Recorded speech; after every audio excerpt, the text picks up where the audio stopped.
வணக்கம். சிறகடிக்க ஆசை சீரியலில் இனி என்ன நடக்க போகுது அப்படின்னு தான் பார்க்க போகிறோம்.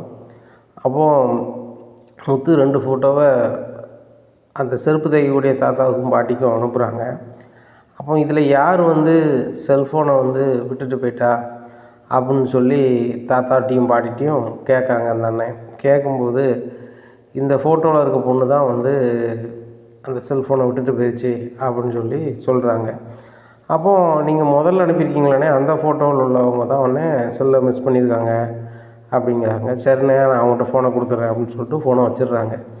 இங்கே மீனாட்ட சொல்கிறாங்க, மீனா வித்யா தான் செல்ஃபோன் எடுத்திருக்கா, வித்யாவுக்கு எவ்வளோ சேட்டாக இருக்கும் அப்படிங்கிறாங்க. ஏங்க வித்யா ஃபோன் எடுத்து என்னங்க பண்ண போகிறாங்க, வித்யாவுக்கும் நம்மளுக்கு என்னங்க ஒரு அப்படிங்கிறாங்க. மீனா இது பாரில் நம்மளோட வேலையாக தான் இருக்கும், அந்த வித்யா பிள்ளை மேலே எனக்கு எந்த கடுப்பும் இல்லை, ஆனால் இந்த ரோகிணி தான் பண்ணியிருப்பாள், ஆனால் அந்த வித்யா வாயால் வரணும் அப்படிங்கிறாங்க.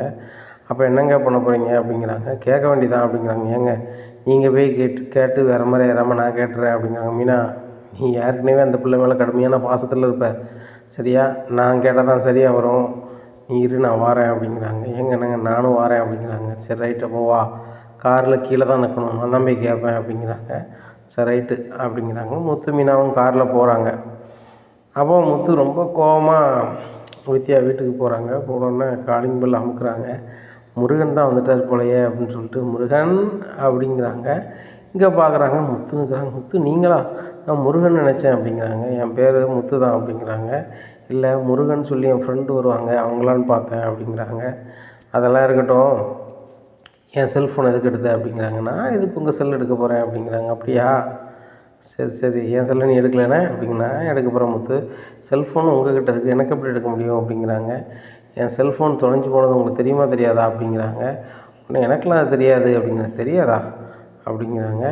சரி ரைட்டு, என் மச்சின வீடியோ வெளியிட்டது யார் அப்படிங்கிறாங்க.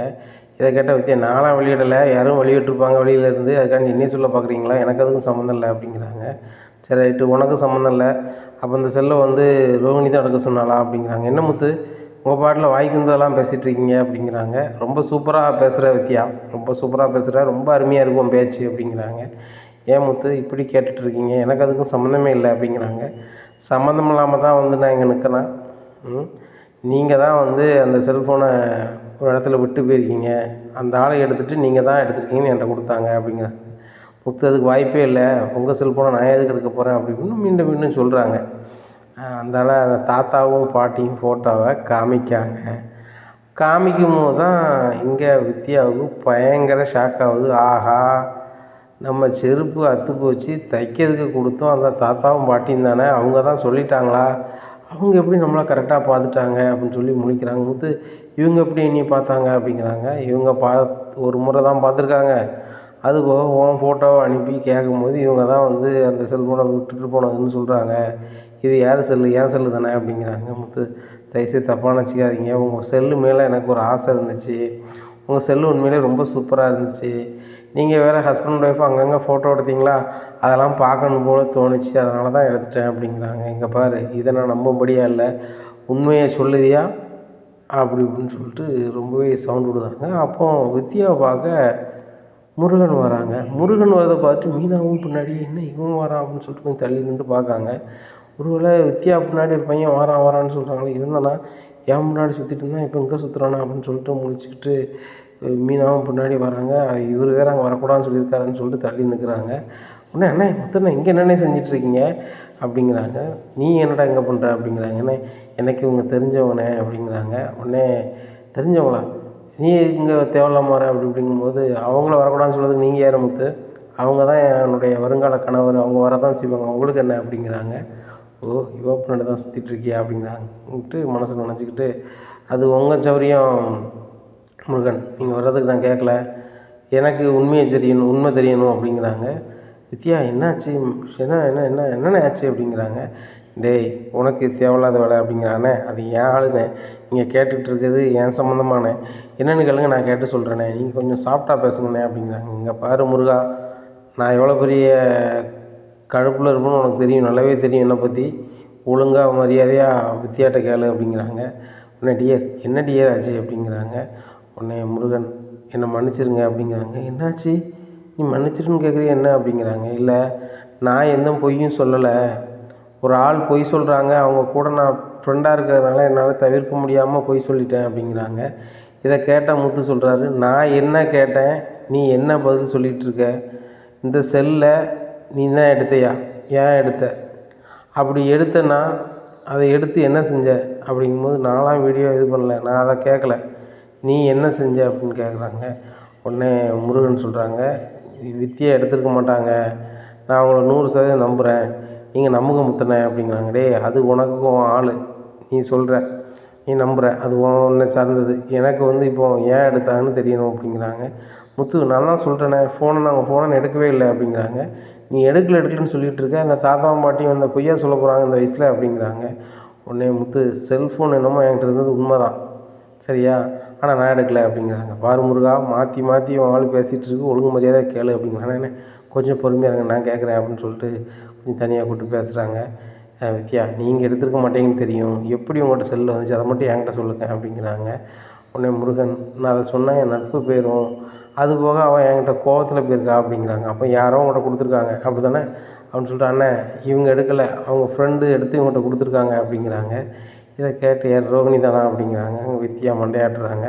ஓ அவங்க எடுத்து ஓண்ட கொடுத்துருக்காங்க, அப்போ வீடியோ வெளியிட்டது நீயா அப்படிங்கிறாங்க. முத்து வீடியோ வெளியிட்ட பிறகு தான் வந்து என்கிட்ட செல்லே வந்துச்சு, அந்த வீடியோ வந்து வெளியிட்டது வந்து சிட்டிக்கு தெரிஞ்சவங்க ஹரியானாவில் இருக்காங்க, ஹரியானாவில் இருந்து தான் பரப்பியிருக்காங்க, மற்றபடி எனக்கு அதுக்கும் சம்மந்தமே இல்லை. நான் கூட பல வாட்டி சொன்னேன், பாவண்டி அந்த முத்து மீனாவும் அந்த வீட்டில் ஏற்கனவே வந்து அவங்க இருக்கிறது உங்கள் மாமியாருக்கு பிடிக்கலை, இதில் வேறு இப்படி பண்ணுற, கண்டிப்பாக மீனாவை வீட்டை விட்டு அனுப்பி விட்ருவாங்க, அவங்க நல்ல ஜோடி, அவங்கள வம்பாய்க்கிறாத அப்படி இப்படின்னு சொல்லையில் அவள் கேட்கல.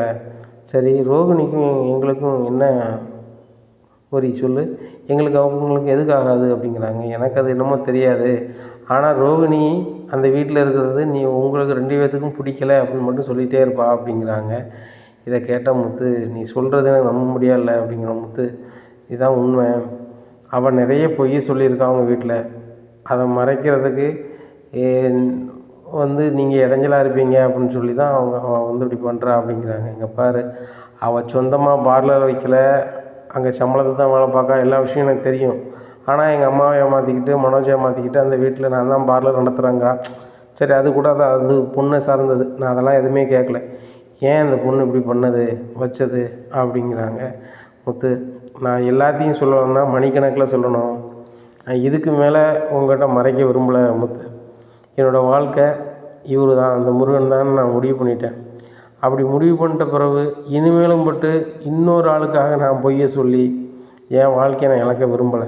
அது போக நான் எந்த வகையிலும் உங்கள்கிட்ட பொய் சொல்லலை, ரோகிணிகிட்ட உண்மையை தான் சொல்லு, உண்மையை சொல்லி உன் வாழ்க்கையை தேடிக்க, அதுதான் நிலைக்கும் நான் பல முறை சொல்லிட்டேன், ஆனால் அவள் கேட்க முடியாது. இல்லை ஒரு பொய்யை முறைக்க பல பொய் சொல்லியிருக்கான், அந்த பொய் என்னென்ன அப்படின்னு சொல்லி நான் சொல்கிறதுல வந்து உங்களுக்கு சரியாக வராது. முருகன் என் பைக்கை எடுங்க, எனக்கு நான் இருக்க மனநிலையில் பைக் ஓட்டினா சரியாக வராது அப்படிங்கிறாங்க. இதை கேட்டால் முத்து சொல்கிறாரு, நீங்கள் என் காரில் வாங்க, இப்போ எங்கே போகணும், எங்கள் வீட்டுக்கு தானே அப்படிங்கிறாங்க. உங்கள் வீட்டுக்கு இல்லை, அம்பத்தூருக்கு போகணும் அப்படிங்கிறாங்க. அம்பத்தூருக்கு எதுக்கு அப்படிங்கிறாங்க, இங்கே வாங்க அப்படிங்கிறாங்க. உடனே முருகன் சரி வாங்க வித்தியா அப்படின்னு சொல்லி கூப்பிட்றாங்க. அங்கே பார்க்குறாங்க, மீனா உன்னைய காரத்தானே இருக்க சொன்னேன் அப்படிங்கிறாங்க. ஏங்க அந்த பையன் தானே என் பின்னாடி சுற்றினா அப்படிங்கிறாங்க. அக்கா உங்களை கையெடுத்து கும்பிட்டுக்கிறேன், உங்களுக்கு கல்யாணம் ஆச்சுன்னு எனக்கு தெரியாது அப்படிங்கிறாங்க. உடனே வித்தியா முடிக்கிறாங்க. வித்தியா உங்கள்கிட்ட நான் சொல்லலை, உங்களுக்கு முன்னக்கூட்டி காதல் கல்யாணம் பண்ணணும்னு சொல்லிட்டு இவங்க முன்னாடி ஒரு 3 நாள் லாந்தினேன், ஆனால் அப்போ வந்து இவங்களுக்கு கல்யாணம் ஆயிடுச்சுன்னு எனக்கு தெரியாது, கல்யாணம் ஆயிடுச்சுன்னு சொன்னோன்னே அது தப்பு அப்படின்னு புரிஞ்சுக்கிட்டேன். இப்போ நான் உங்கள்கிட்ட முறையாக பேசும்போது கல்யாணம் ஆகிட்டா ஆகலையான்னு கேட்டு தானே உங்கள்கிட்ட பேசினேன் அப்படிங்கிறாங்க. ஆமாம் அப்படிங்கிறாங்க. எல்லோரும் காரில் ஏறி போகிறாங்க. ரோகிணி நான் மன்னிச்சிருடி அப்படின்னு சொல்லி மனசுக்கு நினச்சிக்கிட்டு, சரி உங்கள் அம்மாவையும் பையனையும் பார்த்தா கண்டிப்பாக அந்த முத்துக்கு ரொம்ப கொஞ்சம் கோபம் குறையும், இல்லைனா இதை சமாளிக்க முடியாது, அதனால தான் நீங்கள் கூப்பிட்டு போகிறேன் அப்படின்னு சொல்லிட்டு நேராக மனசுக்கு நினச்சிக்கிட்டு அங்கே கோம்பத்தூர் கூப்பிட்டு போகிறாங்க. இந்த வீட்டுக்கு எதுக்கு கூப்பிட்டு வந்திருக்கேன் அப்படிங்கிறாங்க. வாங்க முத்து மீனா வாங்க, நீங்கள் இங்கே வந்தீங்கன்னா என் மேலே கோவம் உங்களுக்கு குறையும் அப்படிங்கிறாங்க. வந்தோம்னா கோவம் குறையுமா அப்படிங்கிறாங்க. உடனே காலிங் பெல் அமுக்குறாங்க. இங்கே கிருஷ்ணோட பாட்டி வந்து கதவை திறக்கிறாங்க. கிருஷ்ணு வராங்க. இவங்களாம் பார்த்துட்டு முத்துக்கும் மீனாவுக்கும் பயங்கர ஷாக்கு. இவங்க எப்படி இங்கே இருக்காங்க அப்படிங்கிறாங்க. மீனா இவங்க அங்கேருந்து வீடை காலி பண்ணிட்டுன்னு சொல்லி சொன்னாங்க, நீங்கள் எம்மா இங்கே இருக்கீங்க அப்படின்னோடனே அவங்க முடிக்காங்க, வித்தியாவோட வந்திருக்காங்கன்னு சொல்லிட்டு பேசாமல் இருக்கிறாங்க. உடனே வித்யா சொல்கிறாங்க வீட்டுக்குள்ளே வாங்க, எதனாலும் வீட்டுக்குள்ளே வச்சு பேசிக்கலாம் அப்படின்னு சொல்லி வீட்டுக்குள்ளே போகிறாங்க. அப்போ அந்த ஓனர் வீட்டில் வந்து என்னம்மா நிறைய ஆள் வந்திருக்கு என்ன அப்படிங்கிறாங்க. உடனே அந்த அம்மா சொல்கிறாங்க இது என் மகளோட ஃப்ரெண்டு அப்படிங்கிறாங்க. நான் கூட உங்கள் மகளோட புருஷன் துபாயிலேருந்து வந்துட்டாரோ அப்படின்னு தான் பார்த்தேன் அப்படிங்கிறாங்க. இல்லை அப்படின்னு சொல்கிறாங்க. துபாயிலேருந்து வந்திருக்காங்க, என்ன நடக்குங்க அப்படின்னு சொல்லிட்டு வித்யா நீ இங்கே எதுக்கு கூப்பிட்டு வந்த கிறிஷ் பாட்டி வீட்டுக்கு? இவங்க இங்கே இருக்கிறது எங்களுக்கு சந்தோஷம்தான், நாங்கள் கிராமத்தில் போய் பார்க்குறதுக்கு போல அங்கே பார்க்கணுன்னா வந்துப்போம் அப்படிங்கிறாங்க. கிறிஷ் வந்து என்ன ஆண்டி எதுக்கு வந்திருக்கீங்க, நாங்கள் இருக்கிறது உங்களுக்கு தெரியுமா, தெரிஞ்சிருச்சா அப்படி இப்படின்னு சொல்லி மீனாட்ட பேசிகிட்டு இருக்காங்க. மீனாவுக்கு சரியான குழப்பம். அப்போ வித்யா சொல்கிறாங்க எல்லோரும் என்ன மன்னிக்கணும், எங்களை மன்னிக்கணும் அப்படிங்கிறாங்க. உடனே முருகன் நீ எதுக்கு மன்னிப்பு கேட்குற அப்படிங்கிறாங்க. உடனே ரோஹினியோட அம்மா சொல்லிடுறாங்க தம்பி தப்பு எல்லாமே ஏன் மக மேலே தான் அப்படிங்கிறாங்க. அப்போ அந்த வித்யா தான் அவங்க பொண்ணா அப்படின்னு சொல்லிட்டு முத்து கேட்குறாரு. இல்லை தம்பி அப்படிங்கிறாங்க. அப்போ யார் தான் அவங்க பொண்ணு அப்படிங்கிறாங்க. உடனே வித்யா சொல்கிறாங்க வேறு யார், ரோஹிணி தான் இவங்க பொண்ணு, இது ரோஹிணியோட பையன்தான் அப்படிங்கிறாங்க. இதை கேட்டால் முத்துக்கும் மீனாவுக்கும் பயங்கர ஷாக்கு, முருகனுக்கும் பயங்கர ஷாக்கு. உங்கள் ஃப்ரெண்டு வந்து பையன் இருக்கிறதே விட்டுட்டு முத்தண்ணனோட அண்ணனை கல்யாணம் முடிச்சிருக்காங்களா அப்படின்னு சொல்லிட்டு முத்தண்ணன் என்னென்ன அப்படிங்கிறாங்க. ஆமாம் ரோஹிணின்ட்டு நான் எவ்வளவோ சொன்னேன் கேட்கல அப்படிங்கிறாங்க. தம்பி என் மகளை மன்னிச்சிருங்க அப்படிங்கிறேன். ஏம்மா நீங்களாம் பேசவே பேசாதீங்க, இந்த சின்ன பையன் முகத்துக்காக தான் உங்கள்கிட்ட வந்து நான் வந்து பேசுகிற மாதிரி இருக்குது. ஏம்மா அது ரோஹிணி தான் போய் சொல்லியிருக்கானா நீங்களும் போய் சொல்லுவீங்களா அப்படிங்கிறாங்க. தம்பி தப்பாக நினச்சிக்காதீங்க, ரோஹிணி கல்யாணம் முடிக்க முன்னோட்டியே நான் வந்து சொன்னேன், உண்மையை சொல்லி கல்யாணம் முடிட்டி அப்படின்னு சொல்லும்போது நீ தான் என் வாழ்க்கையை வம்பாக்கிட்ட அப்படி இப்படின்னு சொல்லையில் என்னம்மா நடந்துச்சு அப்படின்னு கேட்கும்போது ரோஹினுடைய பழைய வாழ்க்கையை பூரா சொல்கிறாங்க. இதை பார்த்துட்டு முத்தும் மீனாவும் அழுதுடுறாங்க. மீனா இனிமேல் போட்டு நம்ம எதையுமே கேட்க வேண்டாம், அந்த ரோஹிணி செஞ்சது சரி தப்பு அப்படிங்கிறத பேச இடத்த தாண்டி கிறிஷ் வந்து நம்ம வீட்டில் ஒரு பையனாக வளரணும் அப்படின்னு நான் நினச்சேன், நீ நினச்ச அது நடக்க தான் போகுது, நம்ம பெருசுப்படுத்த வேண்டாம், காலம் கூடி வரும்போது வரட்டும். எப்படி இந்த பார்லர் கதையை நானோ நீனோ இந்த வீட்டில் சொல்லலையோ அதே மாதிரி இதையும் மறைச்சிருவோம், தெரியும் போது வீட்டுக்கு தெரியட்டும் அப்படின்னு சொல்கிறாங்க முத்து மீனா கிட்ட. இனி என்ன நடக்கும் அப்படிங்கிறத பொறுத்திருந்து பார்க்கலாம். நம்ம சேனலை நீங்கள் மறக்காமல் லைக் அண்ட் சப்ஸ்கிரைப் பண்ணுங்கள். நன்றி, வணக்கம்.